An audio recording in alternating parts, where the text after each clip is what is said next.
What up, what up, what up? Welcome to the Dad's Corner. I have with me today the one, the only Slade Patterson. Buddies for a long time, man. Feels like brothers actually. We've known each other for a little over 20 years now, which is crazy. So, what's up, man? Welcome. Thanks for being here today. Yeah, man. Thanks for having me. I appreciate that.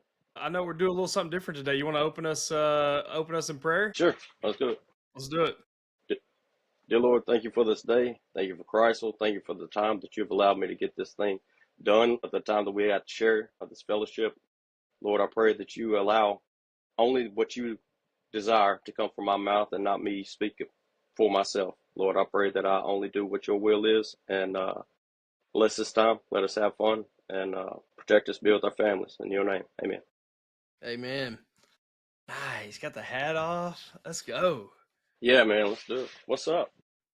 Man, not a whole lot. Just I've been messing with the chickens and goats today.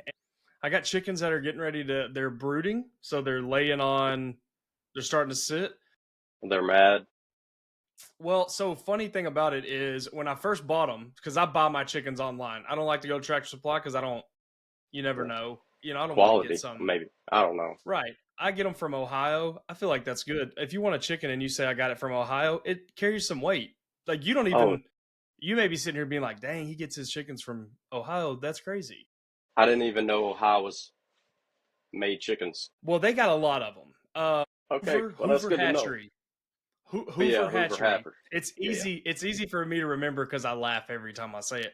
But so I go to order them, and I was like, "Man, I mean, I had a lot of chickens die. They fox, hawks, anything ox killed it." So I was like, I'm gonna order some more chickens. So I go on there. And I was like, I want to see some chicks being born. Mm. Chickens they'll lay eggs without a rooster. You don't need a rooster. But if you want to have chicks, you gotta have a rooster because they gotta, you know what I mean?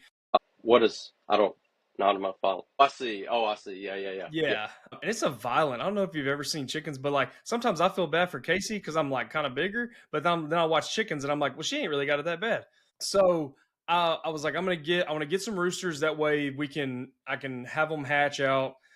But you can't when you're ordering them. You have to get five of each breed or five of each sex. Like you can't just one and two. And so I was like, okay, so I get This is five. complicated. I got like 10 or 15 females, right? And then I got what's called unsexed. So they're not going to give you five females. They're just going to grab five chicks. You Mm. could get five roosters, you could get five females, you hens, you could get three and two, whatever. So I said, It's well, kind of like hopefully if I Russian get roulette. it's exciting. You like because when they're small, you have no idea. So you're just sitting there watching them grow, going, "What do I got? What do I got?" And so I get them. They start growing up, and I noticed that I got three roosters, and I'm like, "Man, three roosters, 12 hens." Well, I thought I read. I was wrong, but I thought I read that you needed one rooster for 3 to 4 hens. So I was like, well, that's perfect. Like, this is awesome. Well, come to find out, just too many. You're supposed to Way have too many. one rooster for 10 hens. You've read it So wrong. you're right. And so what's happening now is with it being such a violent process, there's a few of my hens who like don't have neck feathers like right here, and they don't have Okay. back feathers Mm. because what the rooster does, he like holds them down by the neck, like bites them and holds Yes. them down. Pretty. And which Casey didn't think it was funny when I said, "Could I do that?" And then they Yeah. pull their back feathers out. And so I've read it's like really bad for them, but I feel bad about just killing them because I don't want to. I hate to do that. So, You don't want them to anyways, suffer. Right. Right. right, sorry. So I go out in the coop last night because I got one that's in the coop like a normal chicken sitting on her eggs, and I got one that got underneath the steps outside that wants to. Gosh. I can't reach her. I can't see her. Stubborn. Come out in the middle of the night and I see the dog take off across the yard. So I'm like, crap, I gotta go get her. So I go catch her, put her in the coop. Well, these roosters that I want to get rid of, the two of them, they're orange. They piss me off. They immediately jump on her, like at the same time. And I was just, I don't know, kind of caught me in a bad mood. And so I grab a broom that I've got out by it and I start Yeah. swinging. But it's like one of them big bristled brooms, so it's like swing way out. Yeah. I Yeah. Yeah. swing Yeah. when I built the coop. I put this net over the top to keep, stuff from coming in. That broom caught that net and it come back and hit me across the neck right here and bent the I bet broom in that half. helped. Oh That probably my helped your gosh. temper. It did. It did. Cause then I immediately I looked up and I was like, my bad, God. That's on me. Yeah. That's on me. Yeah. So Yeah. I shouldn't have done that. Should we pray for your forgiveness? Maybe you need to repent or something. I don't know. Well, I did, but I don't know. I don't know if I really brought up chicken beating in it or not. yeah. But oh, I was You need so to be mad. specific when you're confessing, You got to be very, very specific. Yeah. And I told Casey the story, and she's laughing the whole time. She's like, "I wish you'd have had it recorded." And I thought how crazy that looked. Me like being real sweet with this chicken, and then like 5 seconds later, I'm like, "Gah!" And when I swung and that bar caught me right here, I thought, "Yep, okay, point You just taken. got My bad, humbled. God." I Yeah. did. Like, I What did mean, you do? which is crazy that you say humble because the message at church this past week, I was telling you about this from Mark 9:33 through 37 was basically about humbling yourself before the Lord. Mm, And now that you're bringing that up, that's so wild because I immediately felt humbled and thought, don't you feel like an idiot? Because I was almost ready to just end those two roosters right then. Like I was ready. yeah. That's compassion that you didn't, right? Right. Which is Compassion. what I tried to tell myself as I was walking in and felt like a knot coming up across my neck. For what it's worth, Especially how can't even stupid see I it. looked swinging. Yeah. Well, Nope, can't see it at I don't all. see anything. It's definitely not that spot right there. Now, Mm-mm. speaking of It's compassion, not that. speaking of compassion, that is obviously something that you got from being a dad, right? Oh yeah. Yeah, that's what I figured. Yeah, Since because this is a dad thing, Renee.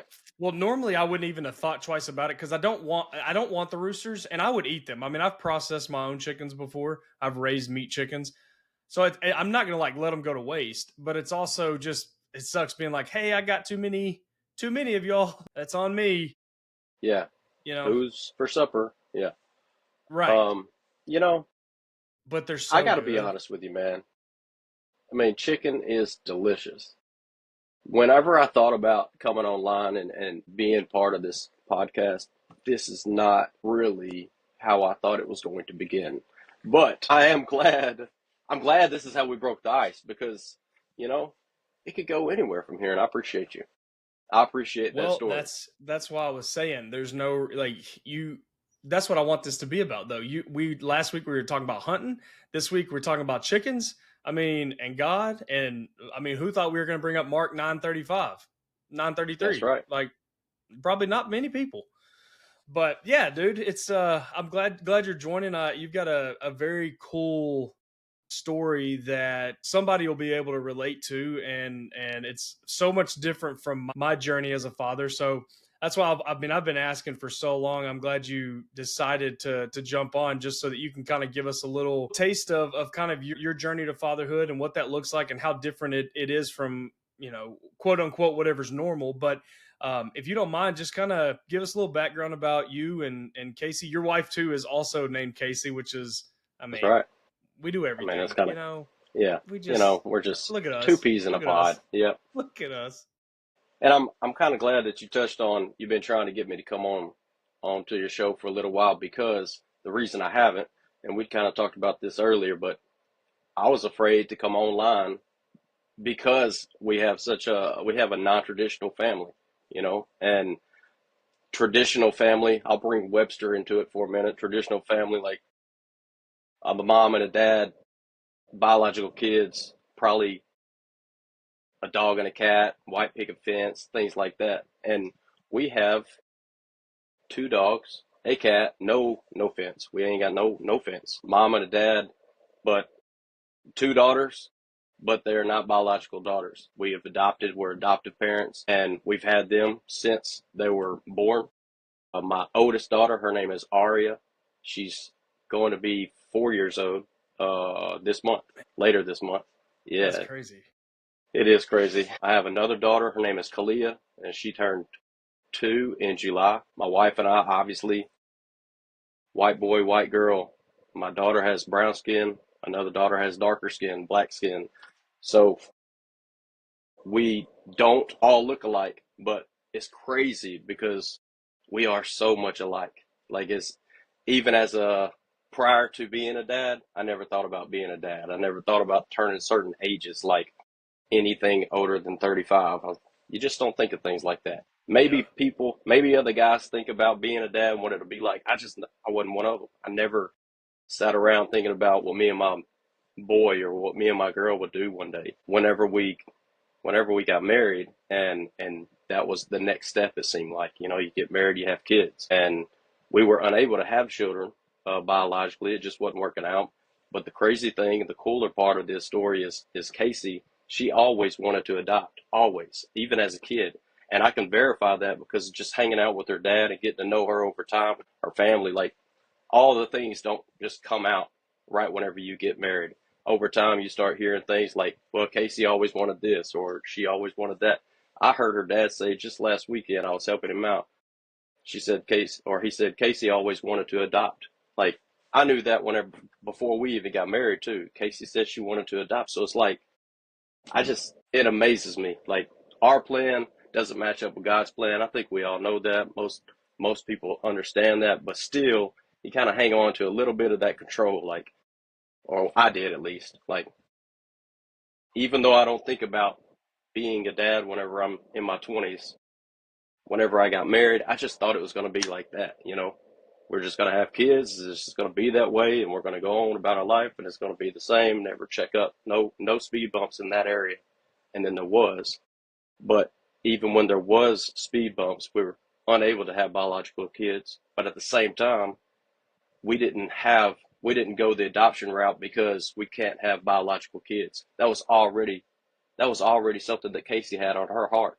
So it's just like we didn't even go another route. We didn't try IVF. We didn't really shake the bushes and try to figure out why we were unable to have biological children. It was almost like, all right, this is we have peace. It's hard. I'm not going to sit here and say I haven't struggled with that, not being able to have biological children. It's just a thing, man. It's just Yeah. part of life that we got to endure monthly. Well, it's crazy too that you say that you didn't think about being a dad because, and maybe it's a guy thing because I didn't either. I mean, I had thoughts of like, oh, I'm gonna be a dad one day, but never. What's that gonna look like? What am I gonna do? Will I have boys? Will I have girls? It's I never really thought about it into that depth, like that depth. But me and you both had incredible fathers, and it's crazy that when you have somebody in your life that is that instrumental and like that big of a role model that you don't think about it more because like girls you hear it more often that they dream about their wedding and what it's going to be like to be a mother, and they start to become Hmm. more like their mothers and things like that. And but for guys, I don't know that I really ever did until we decided let's try to start having kids. And then I started thinking once Casey got pregnant, okay, now like what am I going to do? I've had 30 something years to prepare for this and I haven't prepared at all. Let's Right. cram for 9 months Yeah. and see if we can. Right. I mean, it worked in college. Let's see if it'll work now. So it's crazy that you say that because I definitely I never thought about it either. But while you and Casey were when how did that I think it's awesome that God also had put it on her heart earlier in life because he knew, Yeah. maybe this is Yeah. something that she is going to want to do. Was it how did the adoption process even start? Was it one of those that you go to like an adoption agency, or is it how does the process how do you even get started once y'all made the decision of hey, let's try we want to adopt? What does that look like? Man, first of all, to even kick this thing off on that front, if it wasn't for my wife, like I'm going to give her a mad shout out because she had all her ducks in a row way before I knew it was time to start lining up ducks. I had no idea. I had a lot of learning. I didn't know anything. I didn't know the terminology. There's a whole language. It's a whole new world that I knew nothing about. I was scared to death to open my mouth. And you know me, I like talking. I have no problem meeting people and carrying on a conversation. But I was so afraid that I was going to break the rules and break the system and just screw it up that I was just kind of sitting around on pins and needles like, what do I do with my What to hands? do with You my know, hands? Yeah. yeah. But there was an agency that we went through, and there's other options. You know, it's not just I don't think it's a one type of situation for one size fits all. I don't think it's not like that. But for us, we went through an adoption agency for both Aria and for Kalia, and it was just each.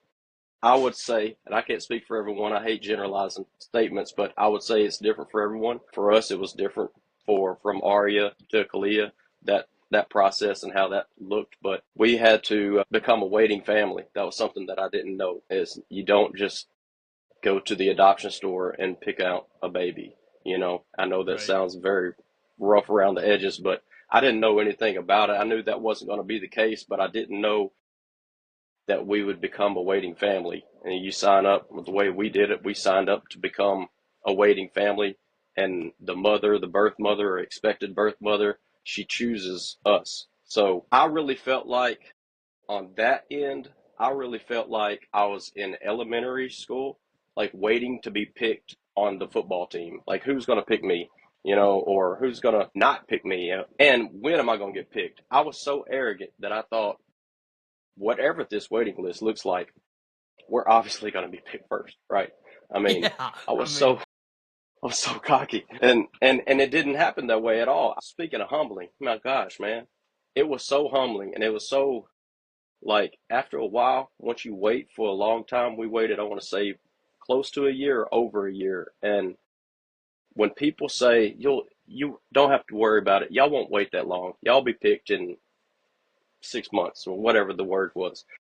So we're thinking, what's wrong with us? You know, we keep waiting and we keep waiting. And then it just makes you start questioning things. We're questioning ourselves. We have something in our teeth, you know, because we had to yeah. build a book, it wasn't used like social media, but, um, you Like a know, profile. whenever, yeah, but it was a book that was just a highlight reel of us. And you throw in all your good pictures, you give a summary of me and who I am as a person, who Casey is as a person, who we are together, what our house looks like, what our atmosphere looks like. And it was really cool. That part was I enjoyed that part, but whenever the mother or the expected mother gets in the process of planning an adoption for her child or expected child, she has these books to go through of families of various, you know, atmosphere situations, and that way she's not just going through a pen and a pad and saying just seeing a bunch of names. You know, she has Right.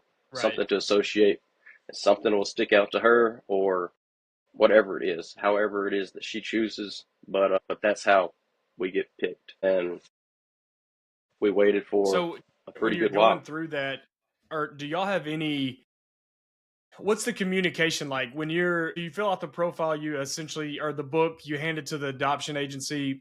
Is there basically you won't hear from us till there is a family? Is there any kind of like check-ins, or is it Yeah, we've got your information, we'll call you, don't call us type deal? it's it's a little bit of both. No, at the very beginning, I mean, at the very beginning, we had so many questions and we wondered so many things like, who's looking at us? Is there anybody looking at us? How do we find out if anybody's looking at us? A lot of those questions go unanswered. You know, over time, you know, we had a little bit more transparency as we got a little more familiar with the process. But I would still say there's a lot of unknowns and there are a lot of questions and there may not be a lot of answers. That particular season of our life it tightened up me and Casey and our relationship together because we pretty much had to lean on one another, and it tightened up our relationship with the Lord because there were so many things like, what's wrong with us? How come we're waiting so long? Do you actually know what you're doing, God? Like we're waiting. We had this plan. We jumped in 10 toes in. We're ready to roll, and now we're taking a seat back here, and it feels like they forgot about us. They forgot we're in the building, you know.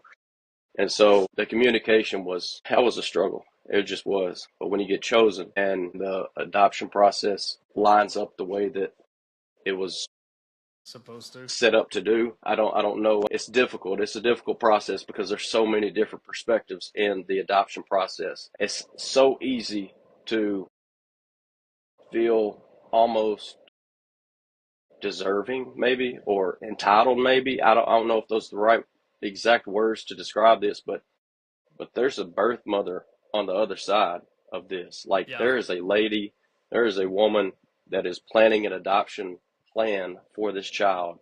And so it's hard for us to ignore that, man. Like, that's, I can't even comprehend the amount of courage, bravery, the ability to be that mom, to endure that, planning a child's adoption plan with another family. I mean, there's so many things that I can't even relate to from that woman's perspective. So Right. I respect Yeah. her. We have two different biological birth, or two different birth mothers, but they're freaking heroes, man. Like, not to us. They're just the warriors. They're just beasts of a mom. You know, they're just, Yeah. they're a step above me. Like, they're amazing women. And that's not something that we need to dismiss. I didn't realize that there was different. I just assumed from ignorance that just adoption was the same kind of for everybody. The process was the same. But then I have a cousin who him and his wife adopted, and their adoption looks completely different from yours. Like they basically, I think, fostered at first, and it was, and I don't know a lot of the exact details, but I believe it was, we're going to foster with the hopes of adoption. So if we're not just going to be a home that just kids come and go like that, we're not, we're not made for that. But if somebody comes in and we keep them long enough and it looks like the parents aren't going to keep the rights, they want to adopt. And it was a lot. It just sounds almost, the fostering was tough, but it almost sounded like an easier, if it can be easy, I mean, an easier process. Whereas for y'all, there was really no time constraint, and you figured as many kids as there are without parents, that it would almost be, you get a family like you and Casey coming in, it's just immediate, like, oh gosh, yeah, we got, the movies kind of make it seem like you just, yeah, go into that room right there, there's 50 Yeah. kids, and Right. take your pick. And Yeah. so when you're waiting for that call, are y'all basically saying, hey, first child available, that's who God wants us to have? Or is there a picking? I hate to use that Yeah. phrase, but is Yeah. there a, you can say we don't want this age, or we want Hmm. this ethnicity, or we want this gender. Is it like that all the way down, or is it? Yeah, it is. And it is, I understand the choice of words is hard to describe that part, because it seems so shady or sketchy or dirty or Yeah. something to say, I want a black girl, but I don't want a white boy, or I want a white boy and I don't want a black girl, or I want a boy, but I don't want a girl, or has nothing to do with color and has only thing to do with gender, you know. But there are those questions, and you got to get real with yourself. And it's, I struggle with that. Casey struggled with it too, but I'm gonna speak for me and not for her. When we're going through these questions, we were educated on this topic too, and it makes sense that it kind of brought some peace to my heart in understanding it too, because not every house is set up to, or not every house is equipped to bring in, like, I'll say a handicapped child. Like, we'll say an example for like a wheelchair. Our house is not set up to be wheelchair accessible. It could be, but we'd have to make some modifications in order for that to happen. You know, and not every family, like my child, I have a brown skinned girl and a black skinned girl. Not every single house, not every single person is ready to bring in another ethnicity. Man, I know racism is a thing. We don't have to jump into that pool, but there are certain mentalities that are not ready to accept a different ethnicity into their house. And so you got to be real with yourself on that end. You also have to think about the family that you're going to bring this child around, not just your house, not just the inside of your home today, but for Thanksgiving, for Christmas, for all of the times in between. And what's your mama going to think? What's your dad going to think? How are they going to treat this child? You know, are you going to get flack from everybody around you, and is that going to pour onto this child? You know, you got to really ask yourself some questions. Am I doing this because I want this, or am I doing this for the importance and the health of this child? You know, and so Right. there were questions that we had to answer. You know, are you going to Does age matter? Does sex matter? Does ethnicity matter? And we signed up for any child, anybody, any first kid, whatever happens. We wanted a child, and we wanted a child so bad it didn't matter. And so that's what we set up for. And then we really Yeah. had to do some work on that though. So when You you know what I get the mean? call, Like, so you get the call, and Aria is like, do they call you and say, is it, hey, you're getting a child next week, or is it, do yeah. they pick So earlier like, on in the pregnancy, or how, like, what does that look like? yeah. And I don't know the exact time. I'm sure there is more details on how far along. Like, I'm sure there's a standard. Like, I don't, and I'm just throwing this out, arbitrary number, but like 6 months pregnant. I don't know. Like, I'm sure there's something Yeah. before they say you're so and so, this birth mother chose your family. I'm sure there's a length of time that they wait before, the birth mother might change her mind or something. But you'll get a phone call. We got a phone call saying, hey, you've been picked. This is who she is. Set up a time to What's meet. that like? You know, What's that like when you get that phone call? What's going through y'all's mind?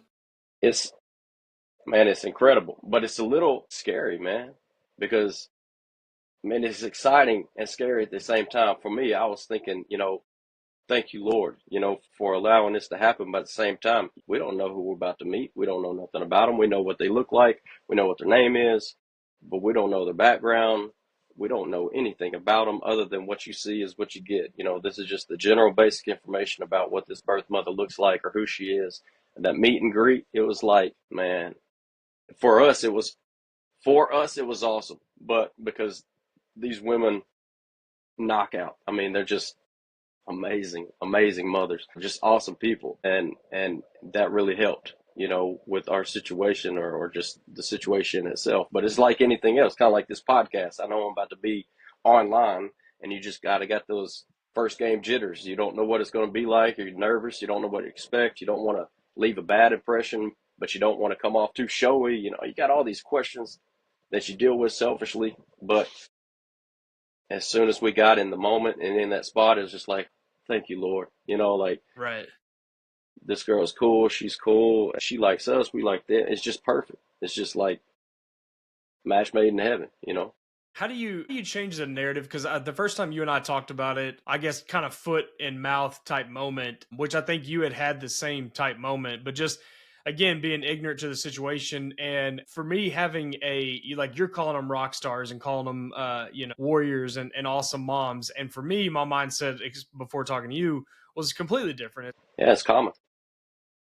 So how do you change the narrative? Because like for me, when I first heard the story, my immediate thoughts were, how can you give a child up? How can you, how can you be that way? How can you decide to have a kid or accidentally get pregnant and not stay there for your child? Or, how can you do all these things? And then when I talked to you, I think it was you that said, um, don't use the mentality of, you don't use the phrase give them up or something like that. I believe it was like, you Right. don't say Yeah. that. They're not giving them up. They're providing an opportunity for them to for their child to have a better life. But how do you change that narrative in people's minds, like myself, who immediately just think those women are awful and they don't deserve children and things like that? Yeah. Well, a lot of it, I think there's two sides to that. Some of it is education, some of it is just pure ignorance. And that's not a shot to anybody that speaks that way or uses that language, but it's just they don't know. It's not for adoption to have been around for so long, and it's just so unknown to people. It's uncharted territory, it seems like. So people don't understand how to speak on the topic, but they also don't even, like, you're not being a bad person. You're not wrong for saying, how could they give up their child? I mean, technically speaking, you just don't know how else to say it because that's just the way that's what you know. But, and that's how I was. I had to change my perspective. But the other side of it is sometimes we can't change our perspective. Sometimes we are it's so embedded into us that sometimes it's a heart thing, and that's sometimes it's a God thing. And so I truly believe that God, I'm not in the business for changing hearts, but God is. I'm not in the business of renewing minds, but God is. So going into it with an honest heart and an honest mind, you got to be real with yourself, but you also got to give the things to the Lord that you can't change. And so some of that had to come from him, and a lot of it did. Like I wasn't raised to be racist, but I was raised in a white culture. It's a small town, but I wasn't raised to be a certain way. Just kind of happened.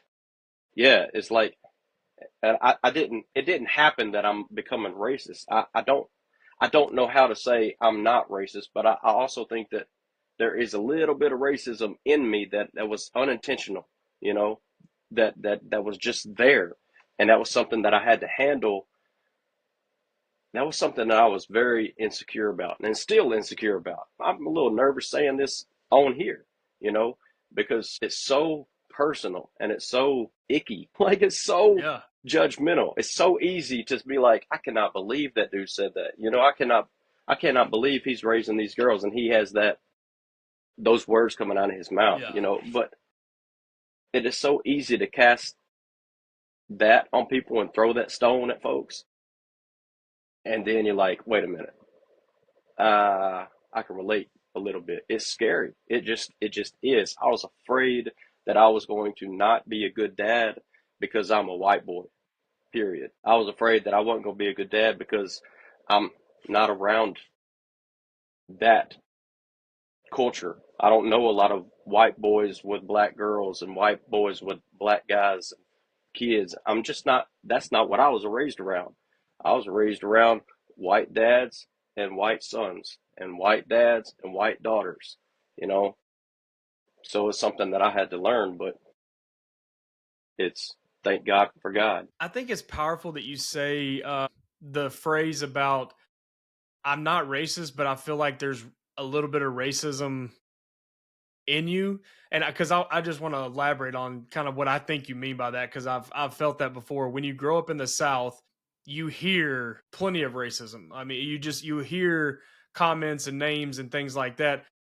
And how I grew up, my family wasn't racist at all. But one thing I wanted to definitely talk to you about on top of what you said is how do you, when you adopt and you have different race children or ethnicities, do people look at you a lot? Do you feel people looking at you thinking, and maybe it's just you're in your own mind, but do you feel people judging you or thinking differently as they would if they were two white girls?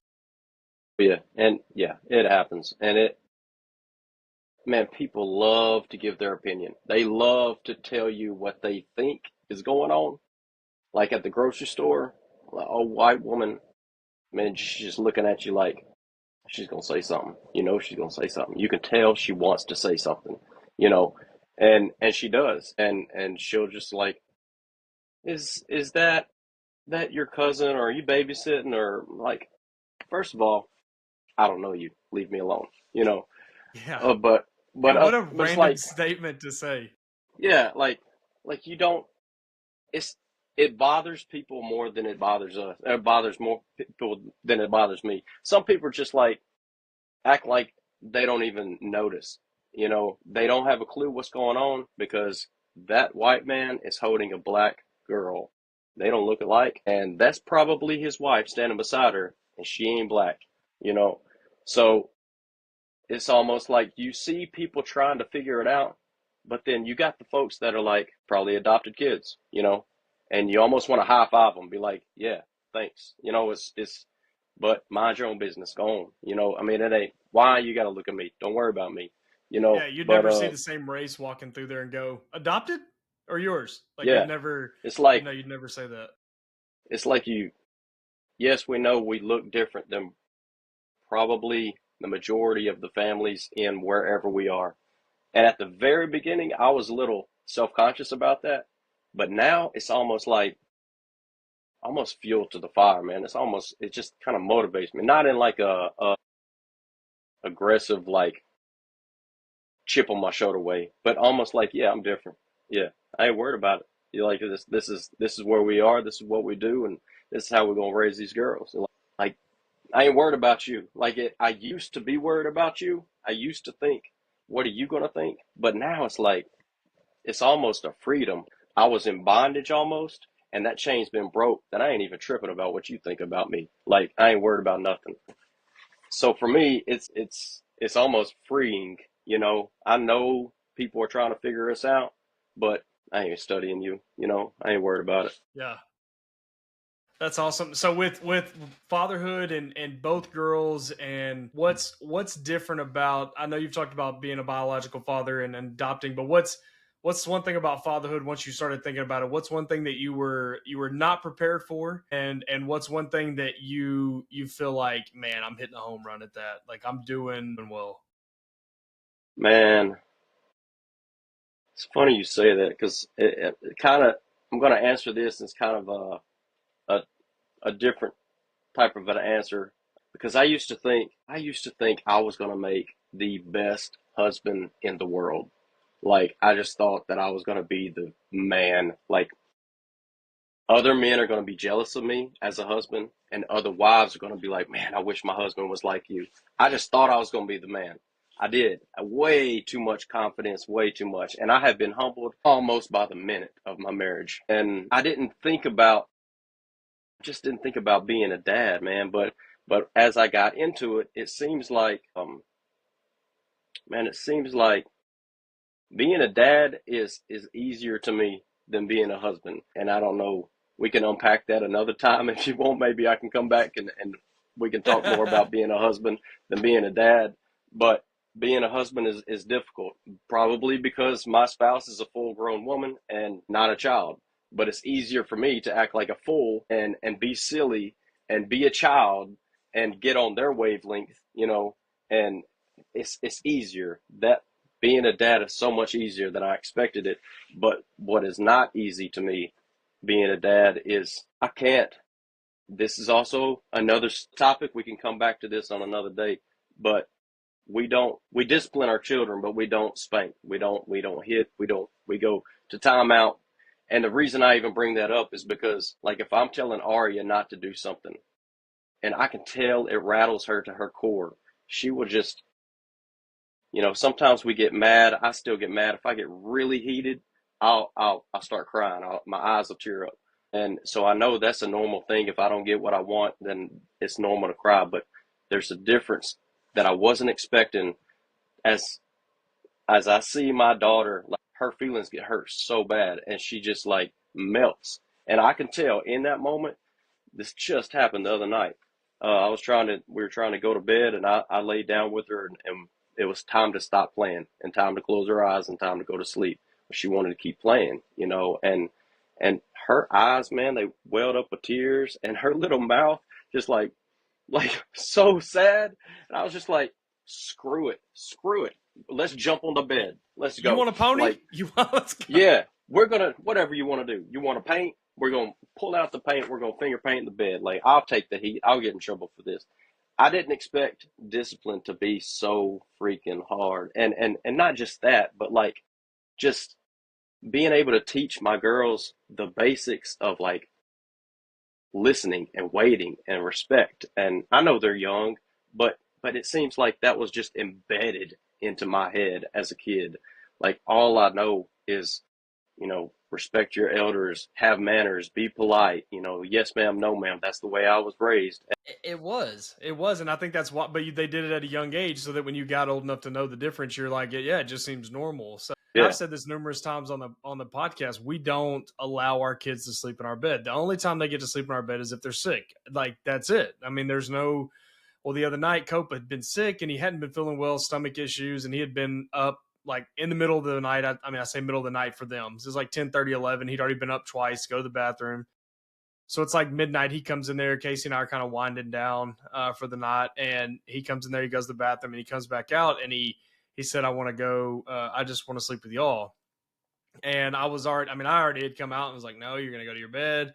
And Casey kind of turned and looked at me, and I looked at him, and like he wouldn't make eye contact with me. And one thing that I really, especially with Cope, I try to instill in him is you look at me. Like I'll get on your Hmm. level. Like I'm not going to stand above you, but look at me. I want you to, and it's just respect. It's not intimidation. It's respect. If when you're talking to me, I'm going to look at you in the eye. When I'm talking, and so I said, I said, Bubba, you need to sleep in your own bed. And he started crying, and he looked at me, and it was like that. Not that. ornery, like I'm gonna cry because I'm not getting my way. But it was almost, and he looked at me, he goes, "Dad, just one night. Like, please just let me sleep one night." And I felt it in my feet. Like I was literally Yeah. squatted down looking at him, and he got teary eyed and he cried and he said, "Just one night. I'll go back to my bed tomorrow. Just one night." And I thought, and I like immediately had this almost, what if I died? Like, what if I don't wake up in the Hmm. morning? And this like one Yeah. night he could have, or some, I know that's drastic, Yeah. but that's just where my mind goes. My mind always goes to No, man. the worst thing. But I thought, is it really that big a deal? And so the yesterday morning, I said, all right, you're gonna, you're back in your bed. He said, I know. And there was no fight, there was no Yes. arguing, there was no, well, let me do it one more. It was none of that. And so I felt better about it because I feel like as a dad, there's a lot of times where I think if I don't nip this in the bud right now, it's going to be a problem we have to deal with for years.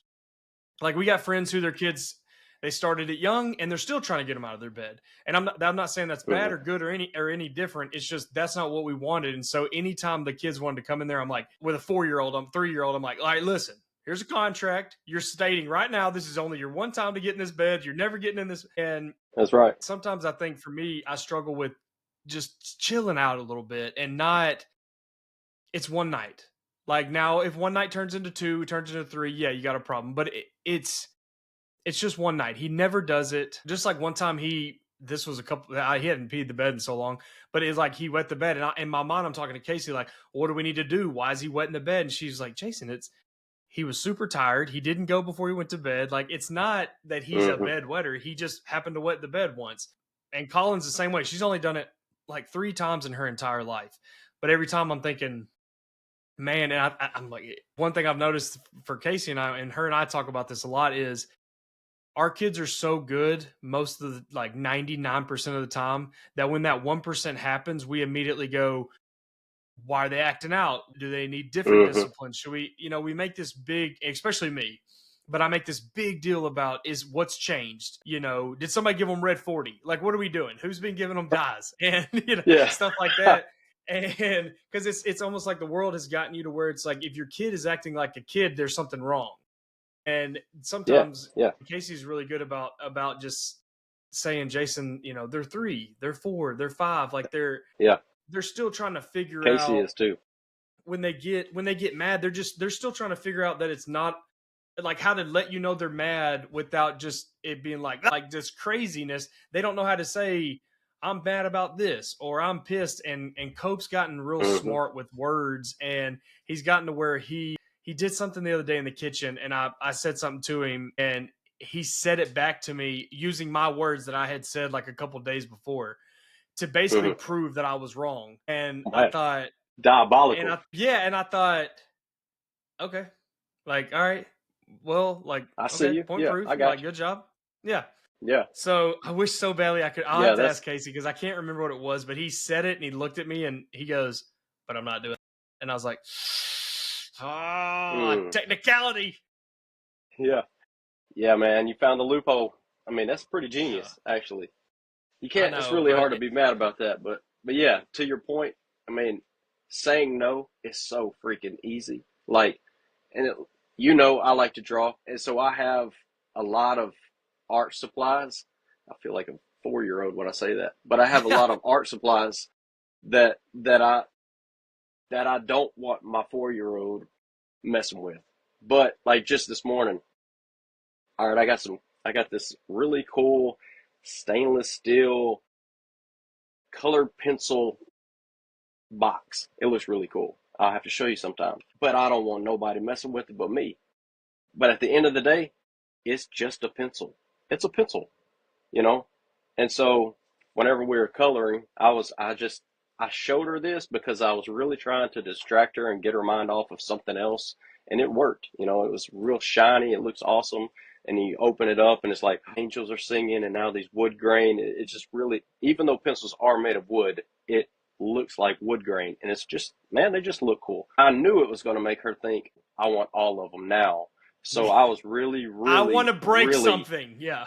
yeah, I was really being controlling in that moment and regretting my decision to open this case in front of her. But she grabbed a pencil and just like like really giving it all she's got. Yeah. And I said no, and I freaked out for just a split second. I didn't like it. I probably won't open that thing again. But the fact is that I was like, you know what? It's lead. I got a pencil sharpener.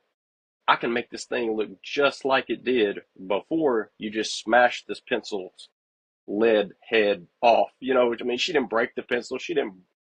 It still functions. At the end of the day, it's going to color just the way it colors right now. She ain't doing nothing. I'm over here freaking out saying, no, no, no, no, no. I'm scaring her. She thinks she just broke the world. And Well, I'm the same like, way just in the chill shop. out. Yeah, That's how I I'm the am in the same. shop. I'm Like when not, I get out there and I'm like that a little bit more in the shop just because there's a lot of things that could hurt them. Like there's a lot of yeah, for sure. saws, blades, drills, things like that. But I ended up making them. I built a bench in my shop, and at the very end, I hung some hooks off. I spray painted it with black chalk paint. Mm, What's it called? Chalkboard paint, spray paint, and put some chalk sticks there, and just like an old like a small hammer, a small screw, like just some little tools that they could play with, and they're out there and it's like they're just swinging the hammer, they're hitting wood. Like I got them a stack of wood that they right. can build stuff with, and they're just going at it. And a part of me wants to scream so loud that you're making a mess Mm. and that it's not, you're not, I love woodworking. And so I'm like, you're not, what are you doing? Like you're not, but then I just think to Just making myself, like splinters. Yeah. I still have this big, it's a 2x2 piece of board, probably like, I don't know, 4 foot long. When Cope was 3, I was out there building something and he saw me using a hammer and a nail and he said, I want to do that. Well, of course he can't hold it. He can't start the nail or anything like that. So I took this 2x2 and I put Slade, I must have put 50 or 60 nails, like just little nails. I got them all started about halfway down to where I knew he couldn't fling it out, but also if he bent it, it was far enough in. And I still got it because I still, and I'm going to take a picture of it and post it so it'll be playing in our video. But I put on there, Cope and Dad, and he sat there while I was building whatever it was. And that's how minute the story is. I was so entwined with what I was building, and I couldn't for the life of you tell you what I was building right now. I have no idea what it was. It probably doesn't even matter. But I remember him sitting there for probably 20 minutes with a hammer that he could barely pick up. I didn't have to worry about him hitting himself in the face with it because he couldn't pick it up that high. And he hammered every single one of those nails in. And it took him to Wow, do that's cool. probably 40 or 50 nails. It took him 20 some odd minutes, but he sat there and I just could hear tap, tap, tap, like all the way down. And it's so cool because I was so worked up at that moment about, let me finish what I'm doing. Let me try to work on this. Let me focus. And he was in there having the time of Hmm. his life and now still enjoys being out there building things and putting stuff together and going, oh, that's an airplane. And I'm like, I don't know how that's an airplane, or that's a dog. Right. Like that looks like an Yeah. airplane. But they enjoy doing stuff like that. And it's the same like with your art stuff. It's like at the end of the day, now there's some stuff in there I'd never let them touch just because it's way too nice or whatever. But at the end of the day, there's some stuff that it's just I gotta let go and let them do it and Hmm.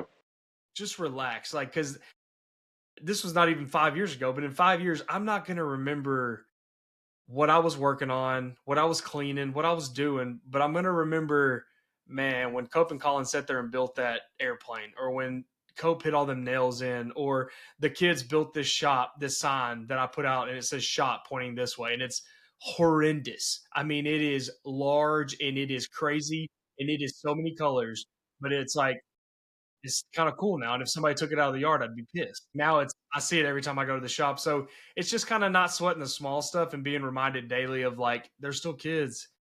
This isn't a teenager who's acting out. This is a 5-year old who has because family has been here, hasn't gotten as much sleep as they normally do. Hasn't been able to, spend the time with you that so it's just things like that. But it's different in every season of life and you're how you're being a dad and the situation and the that you've been presented as a father and how you're killing it. You and Casey both, I know that y'all are incredible parents. Just seeing it, you both, I don't know her family that well, I know your family pretty well. You come from an incredible family, and so those girls are blessed without a doubt to have y'all as parents.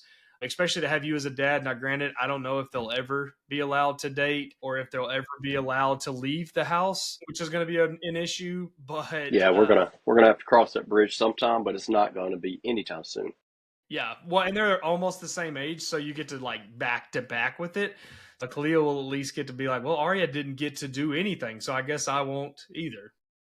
Yeah, she's gonna say, "Mom, why is Arya 35 and still living in the house and not dating anybody?" And she's gonna say, "Go talk to your dad." Because you're going to be the same Yeah, way. I hope you love it because you're staying here too. Don't get your hopes up.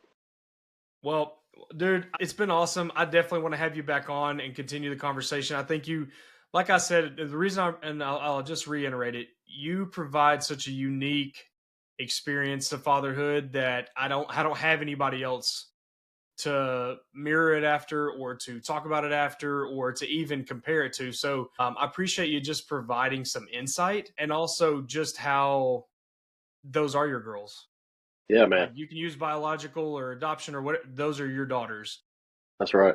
You're going to be the one to walk them down the aisle. Like those are your daughters and you're raising them as if you were. And so I think it's awesome. I think the adoption process is, just from hearing you talk about it, is so, like you said, it's a lot more difficult than TV and movies and everything puts on. I'm excited to see you going through, seeing you and I in college, and then now seeing you as such a man of faith, a Christ-like man, and raising daughters like that. I think it's awesome to see. I love this chapter of my life. I mean, college was great. I had amazing time, great friends, but watching all my buddies be dads and seeing the different intricacies, and then seeing their kids do stuff that makes them mad, and me think, well, Yeah, hell, you did the same stuff. Like you used yeah, to exactly. aggravate me when you did that. And so Yeah, I think it's awesome, dude. I'm proud of you. I appreciate you being on. You got a dad joke for us?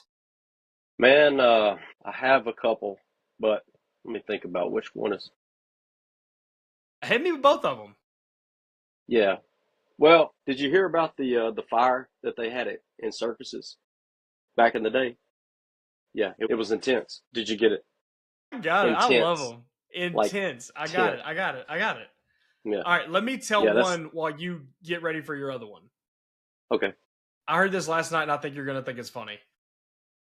So, why was the letter E the only one to get a response from Santa? I really want more time to think about this, but I don't know. Because the rest of the letters were not E. Not E. Wow, not E. That's one of those I chuckled by myself when I first heard that. Yeah, that's that's a good one. So this next one is old school. You probably already know it. I've already told it, I'm sure. But when I was in college, I was late to a class. I think it was writing, maybe. I can't remember exactly, but I remember the classroom. I could probably go there again. But the only way that I was not getting dismissed or kicked out of the classroom because I was late so many times was as if I told a joke. So what do you think I wanted to do every single day? Like Monday, Wednesday, Friday, I was late for this class so I could tell a joke. But the first one that really got me out of hot water was, what did the fish say when it swam into a wall? Damn, damn. DAM. Yeah. Yeah, yeah. Yeah. So I bet you were late every single day. Every time. I never got kicked out of that class, but it was awesome. I think I made the most friends there. Well, there's a guy who said a cop pulled him over and he was speeding, and the cop said, I won't write you a ticket if you can tell me a joke. Or if you make me laugh. He said, I won't give you a ticket. And the guy said, well, I divorced my wife about 10 years ago. She ran off with a police officer and I thought you were bringing her back. That's good. Man, That's good. so, well, appreciate you being on, Yeah, man. buddy. I'd love to have you on Man, again. We like to end the show, shut the dang door. Appreciate you, buddy. Love you. And we'll jump on again. cool. Appreciate it, man. Adios, buddy. Later, bud.